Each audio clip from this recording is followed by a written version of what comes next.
वार्षिक परीक्षा 2023-24 साथियों कक्षा 11वीं के लिए राजनीतिक विज्ञान का जो इम्पोर्टेंट पेपर है वो इस वीडियो में हम देखने वाले हैं सॉल्यूशन के साथ। तो आपसे रिक्वेस्ट है साथियों, अगर आप कक्षा 11वीं में पढ़ते हैं तो आपके जो भी वार्षिक परीक्षाओं के पेपर होंगे वो आपको हमारे ऐप और हमारे जो यूट्यूब चैनल है वहाँ पे आपको मिल जाएंगे।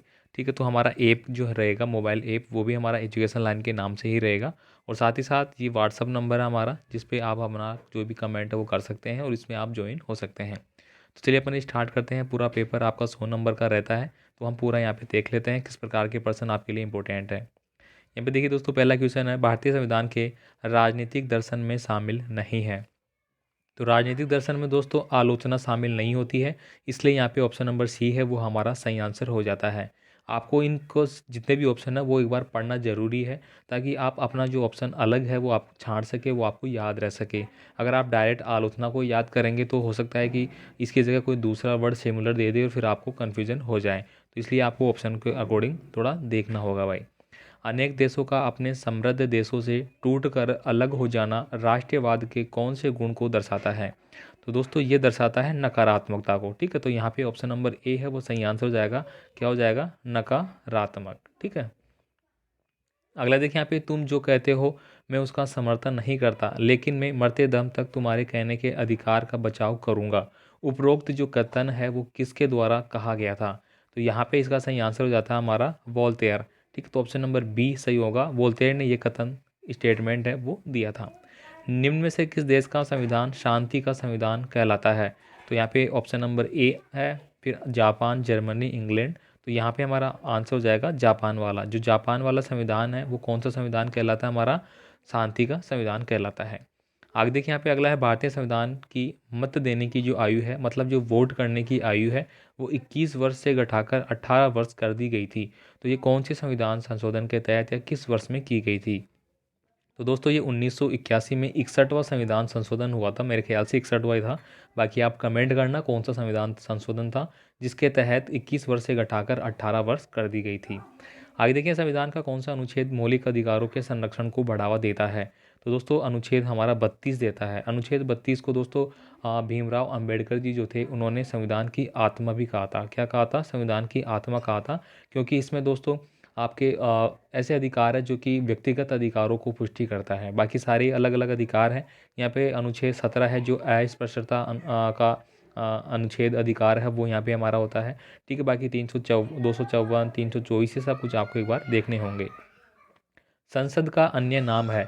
तो दोस्तों कार्यपालिका, राष्ट्रीय संस्था, कानूनी संस्था या विधायिका? तो इसका अन्य नाम क्या हो जाएगा मेरा? विधायिका। विधायिका का मतलब क्या हो गया कि यहाँ पे कोई भी जो विधेयक होते हैं, जो भी कानून होते हैं, ठीक है, कानूनों का निर्माण है वो संसद के माध्यम से होता है, तो इसलिए इसका अन्य नाम विधायिका कहा जाता है। संविधान का कौन सा संशोधन विवादास्पद नहीं है? मतलब ऐसा संविधान संशोधन जिसमें कोई भी विवाद की संभावनाएं नहीं है, तो वो हो जाता है मेरा कौन सा? 42वां संविधान संशोधन, सॉरी 32वां संविधान संशोधन, जो कि अभी अभी हमने बात करी थी। कौन सा? 32वां। ठीक है, आगे देखिए यहाँ पे अगला है, पहले संपत्ति का अधिकार किस श्रेणी में सम्मिलित था? ये प्रश्न दोस्तों ऑलरेडी मैंने कल कम्युनिटी पोस्ट में भी पूछा था। तो कम्युनिटी पोस्ट में भी मैं आपको बहुत सारे क्वेश्चन पूछता हूँ जो कि आपके एग्जाम से रिलेटेड ही रहते हैं, तो आप उनका आंसर ज़रूर दिया करें। अब देखिए यहाँ पे पूछा गया है कि जो संपत्ति का अधिकार है वो किस श्रेणी का था? तो दोस्तों ये प्राकृतिक अधिकार था, और वर्तमान में दोस्तों इसको हटा के कहाँ पे कर दिया गया है? 300 कै अनुच्छेद 300 कै में इसको स्थानांतरित कर दिया गया है। यानी कि पहले जो हमें अधिकार थे कितने थे? 7 अधिकार थे, तो 7 में से अभी 6 ही रह गए हैं, इसको हटा दिया गया है और ये कहाँ पे इसको शिफ्ट कर दिया गया है? 300 कै में। आगे देखिए यहाँ पे, निम्न में से किस ने शांति का महत्व न देकर युद्ध और संघर्ष को अपनाने का मार्ग है वो बताया था? तो दोस्तों ये बताया था फ्रेडरिक नीत्शे ने। तो ऑप्शन नंबर ये हमारा सही आ जाएगा, बी वाला। अगला देखिए यहाँ पे रह गया, द सेटेनिक वर्सेज पुस्तक की जो लेखक है उनका नाम क्या था? तो यहाँ पे 4 ऑप्शन है, तो इनका सही आंसर था आपका रुश्दी। ठीक है, तो ऑप्शन नंबर ये हमारा सही रहेगा। नेक्स्ट देखिए, न्याय के सिद्धांत में न्यायोचित वितरण का जो सिद्धांत था वो किसके द्वारा प्रस्तुत किया गया था? तो ये प्रस्तुत किया गया था जॉन रॉल्स के द्वारा। तो यहाँ पे ऑप्शन नंबर बी है वो मेरा सही आंसर हो जाता है। साथियों आपसे रिक्वेस्ट जरूर रहेगी, चैनल पे नए हैं तो प्लीज़ चैनल को सब्सक्राइब जरूर कर लेना। यहाँ पे देखिए, अब आपको फिल इन द ब्लैंक वाले क्वेश्चन पूछे जा रहे हैं। आने के रिक्त स्थानों की आपको पूर्ति करनी है। जो हमें पता है वो यहाँ पे मिल जाएंगे, बाकी आप अपने हिसाब से इसको भर सकते हैं। वर्ष 2014 में राज्य बना था, तो 2014 में कौन सा राज्य बना था? तेलंगाना। ठीक है, कौन सा बना था भाई? यानी कि जो 29वां राज्य बना था वो यही था। दो या दो से अधिक देशों के बीच जो विवाद होता है उसको कौन सा विवाद कहते हैं? तो दोस्तों उसको अपन बोलते हैं राष्ट्रीय विवाद। ठीक है, तो यहाँ पे आप राष्ट्रीय विवाद है वो लिख देंगे। राज्य में समर्पित धार्मिक सुधार की जगह धर्मनिरपेक्षता के जो मॉडल है उसको क्या नहीं कहा जाता है? तो दोस्तों उसको भारतीय मॉडल में नहीं है। यानी कि ये इस धर्मनिरपेक्षता की जगह ये जो मॉडल है वो नहीं है, हमारे कौन सा है?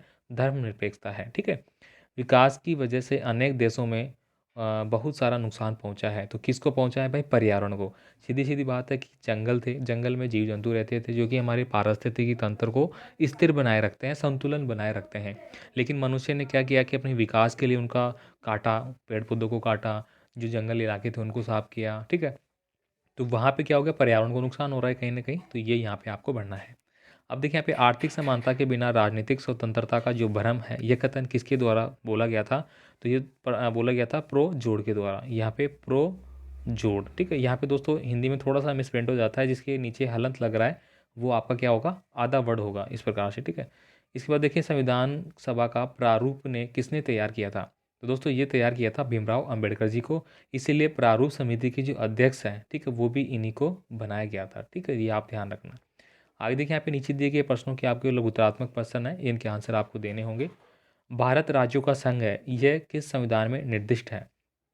दोस्तों भारत अर्थात इंडिया राज्यों का संघ है। अभी वर्तमान में आपको पता होगा कि इंडिया और भारत दो शब्द थे, जिसमें एक शब्द है वो हटा दिया गया है। ठीक है, अब यहाँ पे राज्य और अनेक राज्य क्षेत्र वे होंगे जो पहली अनुसूची में निर्दिष्ट होंगे, विनिष्ट होंगे। तो पहली जो अनुसूची है, दूसरी अनुसूची है। पहली अनुसूची में जितने भी राज्य हैं उनका विवरण किया गया है। ठीक है, तो आप पढ़ लेना। आपकी जो अनुसूचियाँ हैं वो टोटल 12 अनुसूचियाँ हैं, पहली दूसरी तीसरी जो भी है। ठीक है, जैसे कि 8वीं अनुसूची में 22 भाषाओं का वर्णन किया गया है, 10वीं दल बदल की हो गई, 11वीं पंचायती की हो गई, 12वीं नगर निगम की हो गई। ठीक है, ऐसे ही चौथी कौन सी हो गई जिसमें कि आपकी SC ST के बारे में हो गया। ठीक है, और पिछड़ी जातियों के बारे में हो गया। ये सब आपको पढ़ लेना है मेरे भाइयों। यहाँ पे देखिए नेटिज्म शब्द का हिंदी अनुवाद क्या होगा, ये आपको यहाँ पे लिखना होगा, किसी का लिखा हुआ नहीं है। भारतीय संविधान की दो सीमाएं आपको बतानी होगी। तो limited power of parliament to amended, यानी कि पार्लियामेंट जो होता है हमारा, जो हमारी संसद होती है उसके द्वारा है वो संविधानों का जो रख रखाव वो किया जाता है, साथ ही उसमें आवश्यक बदलाव किए जाते हैं। द कॉन्स्टिट्यूशन नेक्स्ट देखिए गया हार्मनी एंड बैलेंस बिटवीन, यानी कि दोनों के बीच संतुलन वो बनाए रखते हैं। अभी मैंने बोला वैसे ही। राजनीति किसे कहते हैं? देखिए राजनीति किसे कहते हैं, इसका आंसर आपको यहाँ पे पूरा मिल जाता है। अब जो बड़े प्रश्न जो लिखे गए हैं उनको आप एक बार स्क्रीनशॉट ले सकते हैं या वीडियो को पॉज करके देख लेना साथियों, क्योंकि यहाँ पे मैं अगर एक एक को पढ़ूंगा इतनी लाइनों को तो वीडियो काफ़ी लंबा बन जाएगा और आपको भी अच्छा नहीं लगेगा। तो मैं चाहता हूँ कि आप इनको अच्छे से देख लेना भाई। विधेयक कितने प्रकार के होते हैं, नाम लिखना है। तो सरकारी विधेयक दो प्रकार के होते हैं, सामान्य और सार्वजनिक विधेयक। ठीक है, और धन विधेयक। तो दो गए सामान्य में सार्वजनिक विधेयक और एक धन विधेयक।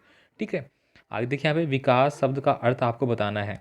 वे व्यवस्थित तथा समानुगत परिवर्तन जो परिपक्वता की प्राप्ति में सहायक होते हैं विकास कहलाते हैं। विकास का मतलब क्या हो गया कि आप अपने विकास कर रहे हैं, आप अभी पढ़ाई कर रहे हैं तो आप अपना विकास कर रहे हैं और आपको विकास में सहायक कौन कौन से हैं। मान लीजिए कि अभी आप यूट्यूब के माध्यम से पढ़ रहे हैं, तो यूट्यूब के माध्यम से जो भी आपको पढ़ा रहे हैं, जो भी आपको इंपॉर्टेंट क्वेश्चन बता रहे हैं, तो वो आपके विकास में क्या कर रहे हैं? हेल्प कर रहे हैं।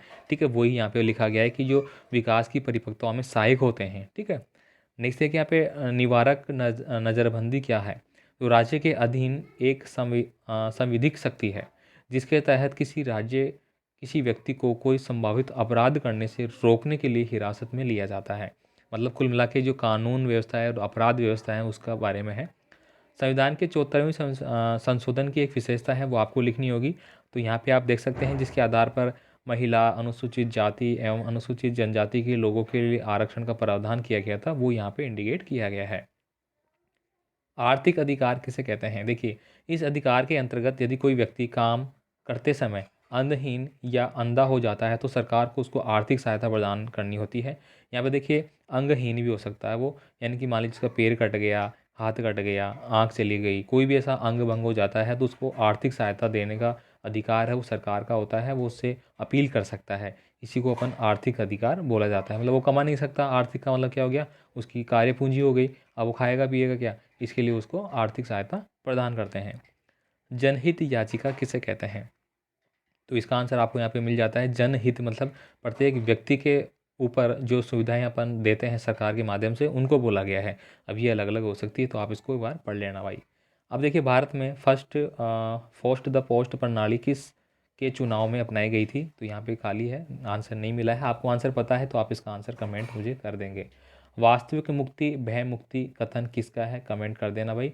भारतीय संविधान की एक आलोचना आपको करना है, तो भारतीय का संविधान है वो अत्यंत विवादितापूर्ण तथा बहुत जटिल है। ठीक है, इस प्रकार की आलोचना यहाँ पे की गई है। संस्थाओं की संतुलित रूपरेखा को इंगित करने वाली कोई लाइन आपको लिखनी होगी। भारत में गठबंधन व्यवस्था का दौर कब से शुरू हुआ? गठबंधन का मतलब क्या हो गया कि मान लीजिए कोई सरकार बनने जा रही है और उसका पूर्ण बहुमत नहीं आया है, तो वो क्या करेगी, निर्दलीय वगैरह दूसरी और कोई पार्टी है उसके लोगों को, विधायकों को, सांसदों को मिला के क्या करेगी, एक सरकार का निर्माण करेगी। वही क्या होता है, गठबंधन। अब ये कब से शुरू हुआ है, क्या होगा, आप लिखेंगे भाई। सांझी मानवता किसे कहते हैं? तो मानवता यानी कि समानता का हमारा आत्मबोध कराता है। सांझी मानवता के कारण सभी मनुष्य बराबर, समान और प्रवाह के हकदार है। मतलब सभी बराबर है, मतलब सबको समानता का अधिकार है, ये है। अंत धार्मिक वर्चस्व क्या आशय है? तो ये एक दूसरा सुस्पष्ट रूप यानी धर्म के अंतर वर्चस्व का रूप भी ग्रहण करता है। अब यहाँ पे दोस्त थोड़ा मिसअंडरस्टैंडिंग हो सकती है कि वर्डों को समझने में, तो थोड़ा सा आप एक बार दिमाग से समझ के आप अपनी पाठ्य पुस्तक में मिलान कर लेना भाई। किन्हीं दो धर्मांतरिक देशों के नाम आपको लिखना है। और यहाँ पे देखिए ग्राम सभा क्या है, ठीक है, यहाँ पे क्या हो गया, ग्राम सभा। ठीक है, ग्राम सभा के बारे में बताना है। इसके बाद देखिए यहाँ पे अगला आ जाता है, ये ग्राम सभा का पूरा लिखा गया है, यहाँ पे क्या कुछ होता है। अब अति लघुतात्मक प्रश्न आ जाते हैं। अविकसित देश किसे कहते हैं? इसका आंसर आपको यहाँ पे मिलता है। स्थानीय शासन का महत्व क्या है, ये आप यहाँ पे पढ़ेंगे। राज्य सभा की मुख्य विशेषताएं, मुख्य शक्तियाँ जो उसमें निहित होती है, उनका यहाँ पे बोला गया है। तो साथियों, पूरा पेपर आपको बहुत अच्छे से यहाँ पे डिजाइन करके पूरा अच्छे से तैयार करके बताया जा रहा है, तो अच्छे से आपको पढ़ना है। अपने दोस्तों के साथ में वीडियो का जो लिंक है वो शेयर करना है, ताकि वो भी देख सके। यहाँ पे देखिए हिंसा की समाप्ति का बारे में हो गया, और परिसीमन आयोग क्या है, इसके क्या कार्य हैं, वो सब यहाँ पे लिखे गए हैं। भारतीय संविधान के राजनीतिक दर्शन के पहलुओं को आपको लिखना है, ये भी यहाँ पे लिखे गए हैं। अब पढ़ना तो आपको होगा भाई, जितना हो सकता है उतना हमारी तरफ से आपको पेपर दिए जा रहे हैं, जितने क्वेश्चनों के आंसर हो सकते हैं वो दिए जा रहे हैं। अब थोड़ा सा आप खुद के अकॉर्डिंग भी एफर्ट लगा के थोड़ी सी मेहनत आप भी करें और इनको अच्छे से पढ़े, जो मिस है उनको लिखे, तैयार करें, याद करें, नोट्स बनाए, सारी चीज़ें बनाए भाई। सर्वोच्च न्यायालय के प्रमुख क्षेत्र अधिकारों के नाम लिखना है। नदी जल विवाद क्या है, किन राज्यों में प्रचलित है? तमिलनाडु कर्नाटक के बीच में चला हुआ है। राष्ट्रीय और राज्य में 3 अंतर बताना है। राज्य एक राजनीतिक संगठन है, जबकि राष्ट्र एक एकता का संगठन है। ठीक है, मतलब मान लीजिए कि भारत देश में कितने राज्य हैं, सब अपने अपने राज्यों की बात करेंगे, लेकिन अगर राष्ट्र की बात आएंगे तो सब एक की बात करेंगे, भारत देश की बात करेंगे, इसलिए वो एकता का प्रतीक हो गया। न्याय के सिद्धांतों की व्याख्या आपको करनी है। नीति निर्देश तत्वों के बारे में आपको बताना है। मूल अधिकार नीति निर्देश तत्व है कि कहाँ से लिए गए हैं, कौन से ढांचे में शामिल है, ठीक है, इनमें क्या दिया गया है, आयरलैंड से लिए गए हैं, सारी चीज़ें आपको यहाँ पे थोड़ी सी बढ़ानी लिखी होगी। उन 3 कारकों का उल्लेख कीजिए जो संविधान को प्रभावी और सम्मान के योग्य बनाते हैं। तो ये यहाँ पे लिखा गया है, देखिए, सरकार को आय संपत्ति की असमानता को कम करने का प्रयास करना आवश्यक है। तो ये सारी चीज़ें आपको लिखी गई है, धर्म, जाति, नस्ल भेद वगैरह सब मिटाना आवश्यक है। ठीक है, समानता के 3 नियमों की व्याख्या स्पष्ट करनी है। प्राकृतिक अधिकार और मौलिक अधिकारों में आपको अंतर स्पष्ट करना होगा। इसके बाद देखिए यहाँ पे अगला जो आता है वो है सर्वोच्च न्यायालय के न्यायाधीशों को उनके पद से हटाने की प्रक्रिया क्या है। ये दोस्तों बड़े क्वेश्चन ना, आपको विस्तार से लिखना होगा। यहाँ पे मैं छोटी लाइनों में आपको समझा रहा हूँ, बाकी आपको बड़ा लिखना होगा। ठीक है, यहाँ पे देखिए अनमोल राजनीतिक सिद्धांत का इसलिए नहीं पढ़ा क्योंकि उसको भविष्य में इंजीनियर बनाना है, जबकि आराधना को भविष्य में एक सफल राजनेता बनाना है, इसलिए वह राजनीतिक सिद्धांतों को विषय पढ़ती है। दोनों कथनों को आपको आधार पर राजनीतिक सिद्धांत के अध्ययन की उपयोगिता को स्पष्ट करना है। यानी एक इंजीनियर की बात कर रहा है, एक राजनीतिक की बात कर रहा है, तो उनको आपको स्पष्ट करना होगा भाई। यहाँ पे देखिए एक व्यक्ति को कन्नाडा ये दिया गया है, ये भी आप कर लेंगे। अब निबंधात्मक प्रश्नों की श्रेणी में आते हैं, जिसमें कि देखिए भारतीय धर्मनिरपेक्षता की आलोचना किन आधारों पर भी की जा सकती है, और धर्मनिरपेक्षता के भारतीय मॉडल की प्रमुख विशेषताओं को आपको स्पष्ट करना है। ठीक है, इसके बाद देखिए अगला है भारत के प्रधानमंत्रियों की शक्तियाँ, कार्य और स्थिति। यानी कि दोस्तों भारत का जो प्रधानमंत्री है, ठीक है, उनकी शक्तियाँ क्या थी, कार्य क्या थे, क्या स्थितियाँ थी उनके बारे में, ठीक है, वो आपको याद करना है। ये 99% आपकी परीक्षाओं में आता ही आता है। सिविल सेवाएं क्या होती है उसके बारे में बताना होगा। भारतीय यूपीएससी की तैयारी के माध्यम से जो छात्र बनते हैं वो हो जाएगा यहाँ पे। वैश्विक नागरिक की अवधारणा की व्याख्या करते हुए शरणार्थियों की प्रमुख समस्याओं का वर्णन करना है। और नागरिकता का अर्थ बताते हुए भारतीय नागरिकता प्राप्त करने की विधियाँ बताना है, ठीक है। इसके बाद देखिए, क्या भारतीय संविधान इतना कठोर है कि इसमें संशोधन ही नहीं हो सकते। भारतीय संविधान की संशोधन की प्रक्रिया का वर्णन करना है कि भारतीय संविधान है किस प्रकार से इसमें संशोधन किए जा सकते हैं, किन पहलुओं पे किए जा सकते हैं, किन पे नहीं किया जा सकते, सारी डिटेल आपको पढ़नी है भाई। ये जो मैं क्वेश्चन बता रहा हूँ आपको अपनी पाठ्य पुस्तक पासबुक जो भी है उसमें टिक करके रखना है ना। अब यहाँ पे देखिए अंतिम है हमारा, भारतीय संविधान के राजनीतिक दर्शन में निहित प्रमुख विशेषताओं का वर्णन आपको करना होगा। तो दोस्तों ये पूरा पेपर मैंने लगभग जितने भी प्रश्न इंक्लूड किए थे वो बता दिए, और भी हम ऐसे लाते रहेंगे आपके लिए। तो आप चैनल को सब्सक्राइब कर लेना, वीडियो को लाइक शेयर ज़रूर कर देना, और बाकी हमारा व्हाट्सअप नंबर है तो आप यहाँ पे कमेंट कर सकते हैं। ठीक है, मिलते हैं अगले वीडियो में। धन्यवाद।